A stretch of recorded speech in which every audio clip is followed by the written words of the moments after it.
BSP के इस चुनावी जनसभा में इकट्ठा हुए पार्टी के सभी छोटे बड़े पदाधिकारी एवं कार्यकर्तागण,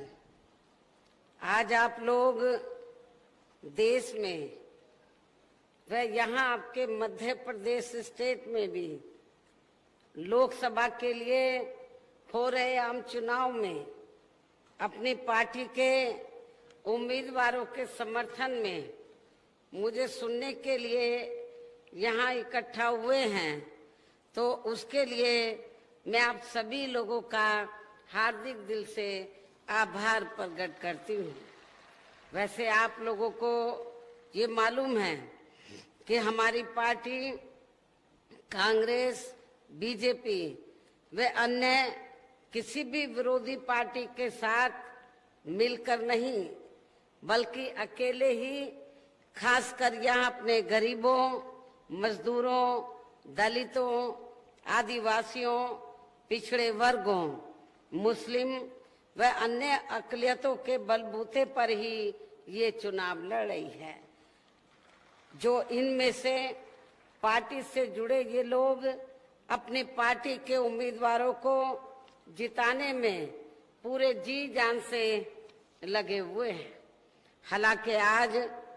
आपकी यहाँ इकट्ठा हुई भीड़, वह भीड़ के जोश को भी देखकर अब मुझे भी ये काफी हद तक भरोसा हो गया है कि इस बार आप लोग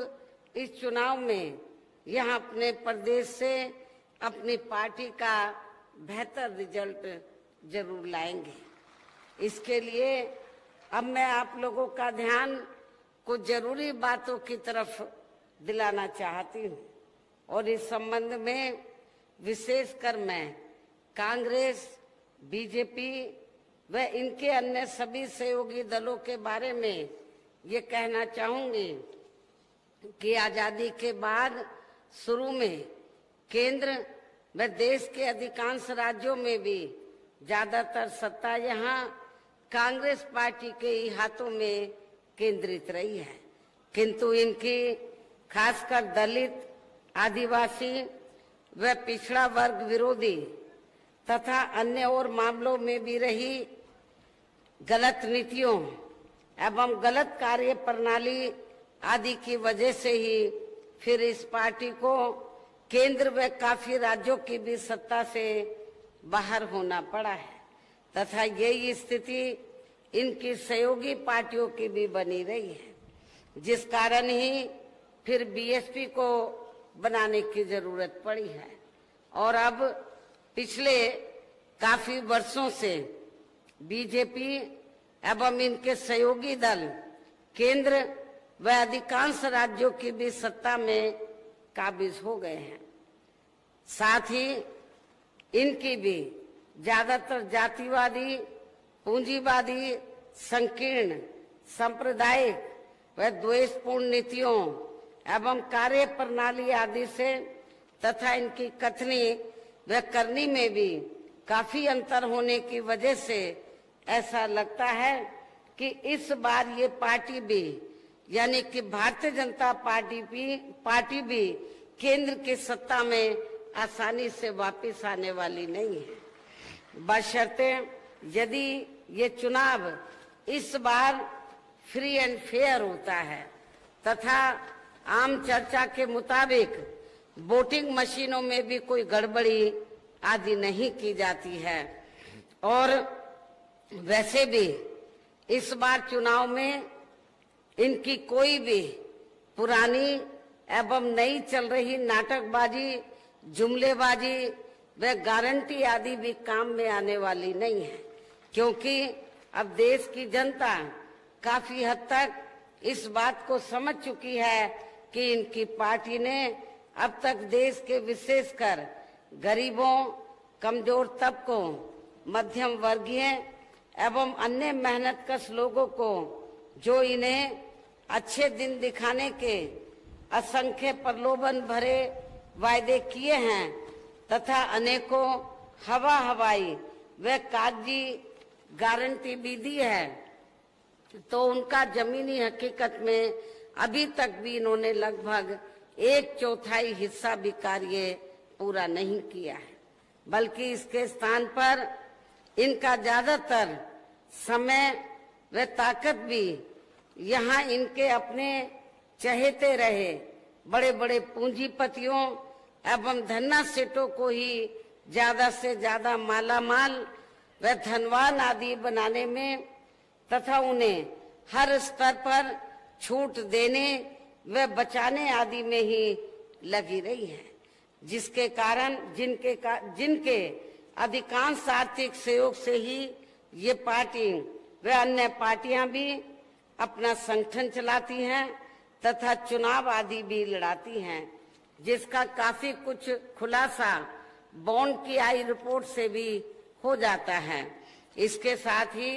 अब ऐसा लगता है कि कांग्रेस पार्टी की तरह ही बीजेपी ने भी केंद्र की तमाम सरकारी जांच एजेंसियों का ज्यादातर राजनीतिकरण ही कर दिया है। इसके अलावा देश के किसान वर्ग भी वर्तमान बीजेपी की सरकार में शुरू से ही अपनी विभिन्न समस्याओं को लेकर काफी ज्यादा दुखी व परेशान रहे हैं और अभी भी हैं, जबकि यूपी में 4 बार हमारी पार्टी की रही सरकार ने इनके हितों का भी हर स्तर पर विशेष ध्यान रखा है। इतना ही नहीं बल्कि केंद्र में पूर्व की रही कांग्रेसी सरकार की तरह ही वर्तमान भाजपा सरकार में भी इनकी जातिवादी हीन सांप्रदायिक एवं पूंजीवादी सोच व नीतियों के चलते ही पूरे देश में सर्व समाज में से खासकर गरीबों, दलितों, आदिवासियों, पिछड़े वर्गों, मुस्लिम एवं अन्य धार्मिक अल्पसंख्यक समाज के लोगों का भी पूर्ण रूप से विकास व उत्थान आदि नहीं हो सका है। और इस संदर्भ में वैसे आप लोगों को ये मालूम है कि पूरे देश में यहाँ दलितों, आदिवासियों एवं अन्य पिछड़े वर्गों का सरकारी नौकरियों में वर्षों से अधूरा पड़ा आरक्षण का कोटा भी अभी तक पूरा नहीं भरा गया है। विशेषकर एससी व एसटी वर्गों के सरकारी कर्मचारियों का पदोन्नति में आरक्षण तो अब काफी हद तक प्रभावहीन ही बना दिया गया है। साथ ही केंद्र व राज्यों में भी विरोधी पार्टियों की रही सरकारों में इन सभी वर्गों को प्राइवेट सेक्टर में आरक्षण दिए जाने की व्यवस्था किए बिना ही इनकी सरकारों के ज्यादातर सरकारी कार्य अब प्राइवेट सेक्टर के जरिए ही इनके बड़े बड़े पूंजीपतियों व धन्ना सेठों आदि को ही दिए जाने के कारण अब इनको पूरे देश में इन वर्गों के लोगों को अब पूरे देश में आरक्षण का बहुत कम ही लाभ मिल पा रहा है। इसी कारण इसी प्रकार अन्य और मामलों में भी इन वर्गों का शोषण व उत्पीड़न आदि होना अभी तक भी बंद नहीं हुआ है। इनके साथ साथ मुस्लिम व अन्य धार्मिक अल्पसंख्यक समाज के लोगों की भी हालत हर स्तर पर यह काफी ज्यादा खराब व दयनीय ही बनी हुई है। इतना ही नहीं बल्कि पिछले कुछ वर्षों से केंद्र व अधिकांश राज्यों में भी बीजेपी व आरएसएस की सरकारों के चलते हुए अब इनका विकास एवं उत्थान आदि होना भी काफी हद तक बंद सा ही हो गया है। आए दिन इन पर खासकर धर्म की आड़ में, हिंदुत्व की आड़ में हो रही जुल्म जाति भी यह काफी ज्यादा चरम सीमा पर पहुंच चुकी है। इसके साथ साथ अपर कास्ट समाज में से विशेषकर गरीब लोगों की भी हालत हमें कोई खास अच्छी नजर नहीं आती है। इनकी गलत कृषि नीतियों के कारण ही किसान वर्ग भी आए दिन आंदोलित ही रहता है। साथ ही इनकी गलत आर्थिक नीतियों की वजह से देश की अर्थव्यवस्था पर भी इसका काफी कुछ बुरा प्रभाव पड़ रहा है, जिससे यहाँ विशेषकर छोटे एवं मध्यम वर्गीय व्यापारी वर्ग भी काफी ज्यादा दुखी व परेशान हैं। और अब केंद्र में पूर्व की रही सरकारों की तरह ही वर्तमान भाजपा सरकार में भी यहाँ पूरे देश में गरीबी, बेरोजगारी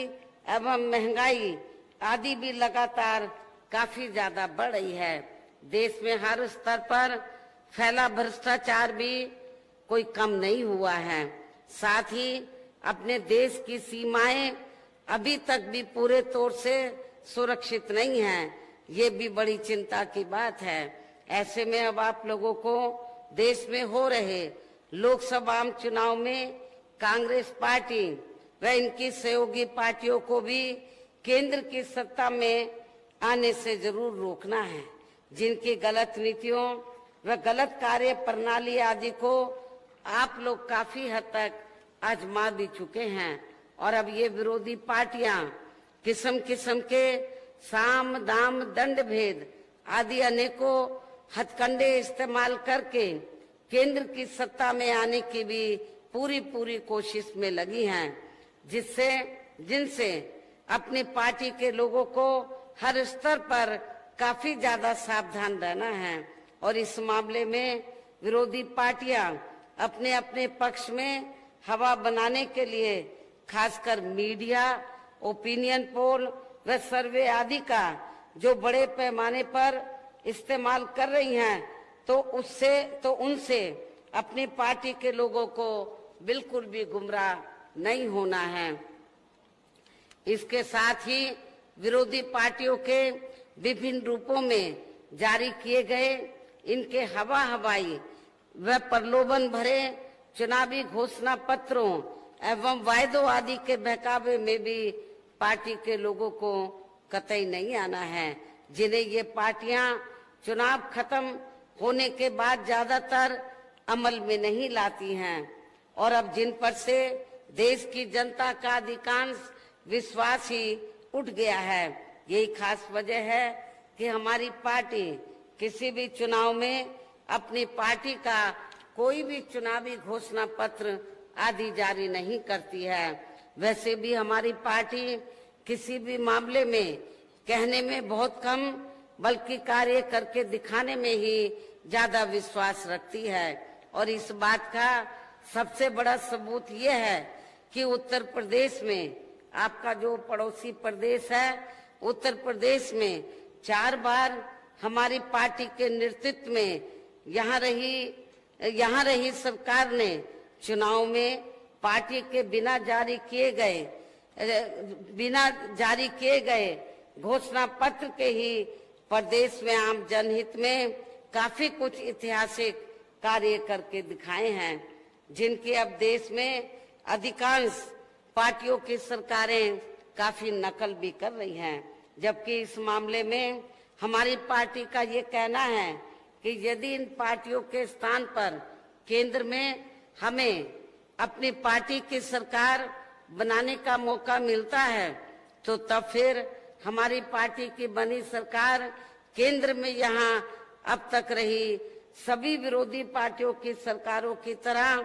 केवल हवाई व कागजी कार्य आदि नहीं करेगी, बल्कि उत्तर प्रदेश की तरह ही जमीनी हकीकत में ठोस कार्य करके दिखाएगी, हर स्तर पर ठोस कार्य करके दिखाएगी। और इस संदर्भ में खासकर मैं ये कहना चाहूंगी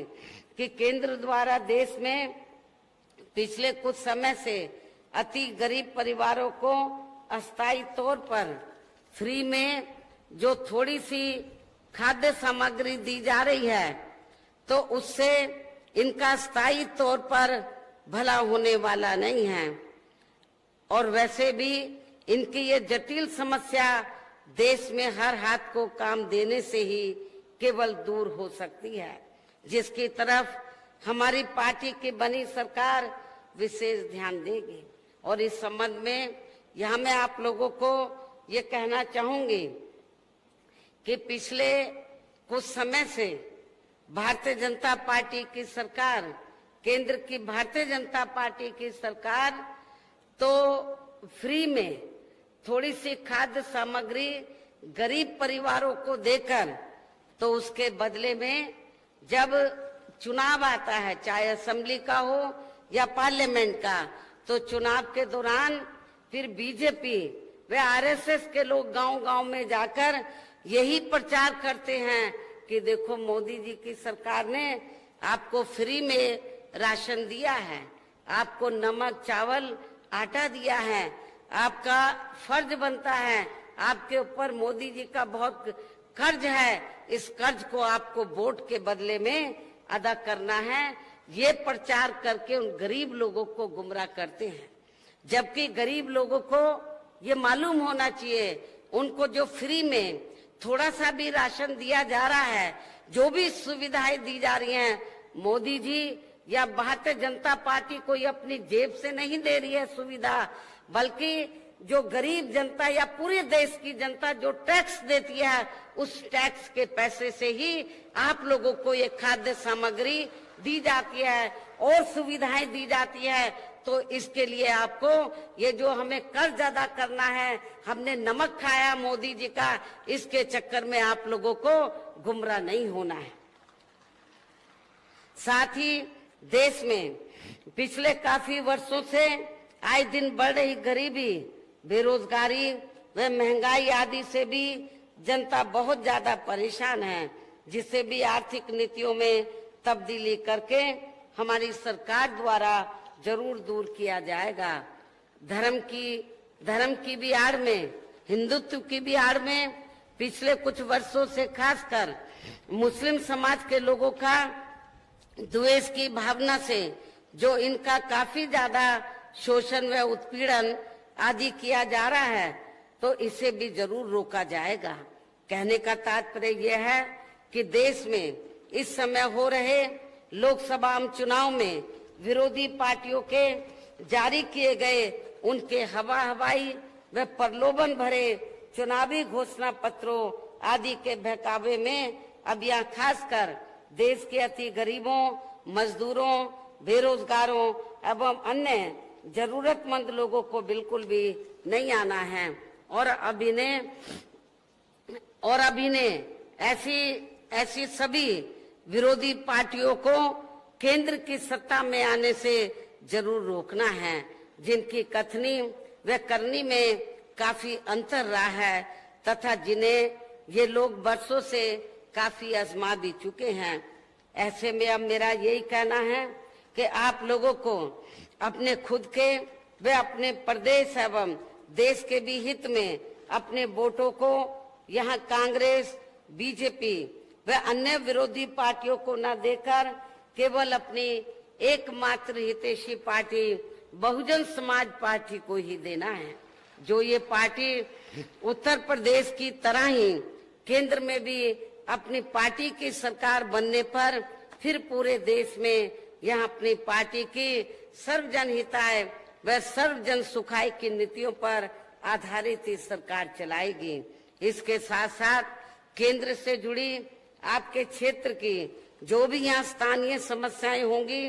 तो उन्हें भी फिर दूर करने का हर संभव पूरा प्रयास किया जाएगा। साथ ही यहाँ गरीबों, मजदूरों, बेरोजगारों, कर्मचारियों, किसानों, छोटे व्यापारियों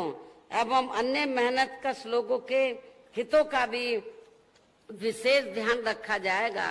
सर्व समाज में से खासकर दलितों, आदिवासियों, पिछड़े वर्गों, मुस्लिम व अन्य धार्मिक अल्पसंख्यक समाज के लोगों के विकास व उत्थान के साथ साथ हर स्तर पर इनकी सुरक्षा आदि के लिए भी प्रभावी कदम उठाए जाएंगे। और तभी फिर यहाँ वास्तव में अपने देश के महान संतों, गुरुओं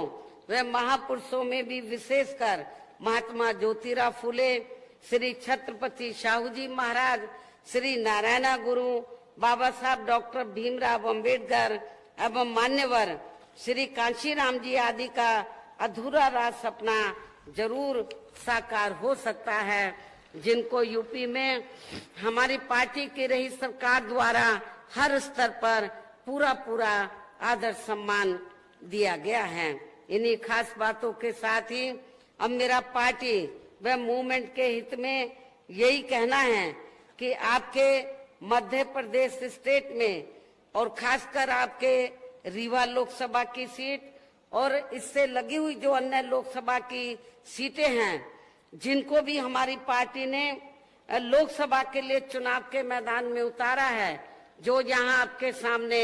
मंच पर भी मौजूद हैं, तो उन्हें आपको जरूर कामयाब बनाना है। जो आपके सामने खड़े हैं, मंच पर भी मौजूद हैं, तो उन्हें आपको जरूर कामयाब बनाना है, जिसके लिए यहाँ पार्टी के केंद्रीय व स्टेट के कोऑर्डिनेटर तथा स्टेट की पूरी कमेटी व यहाँ के अन्य सभी स्तर के छोटे बड़े पदाधिकारी एवं कार्यकर्तागण आदि पूरे जी जान से लगे हुए हैं। और अब अंत में मेरा यही कहना है कि आप लोगों को वोट पड़ने वाले दिन यहाँ अपनी पार्टी के सभी लोकसभा उम्मीदवारों को पार्टी के हाथी चुनाव चिन्ह के सामने वाले बटन को दबाकर इनको भारी वोटों के अंतर से जरूर जिताना है, कामयाब बनाना है। इस खास अपील के साथ ही अब मैं अपनी बात यही समाप्त करती हूँ। जय भीम, जय भारत।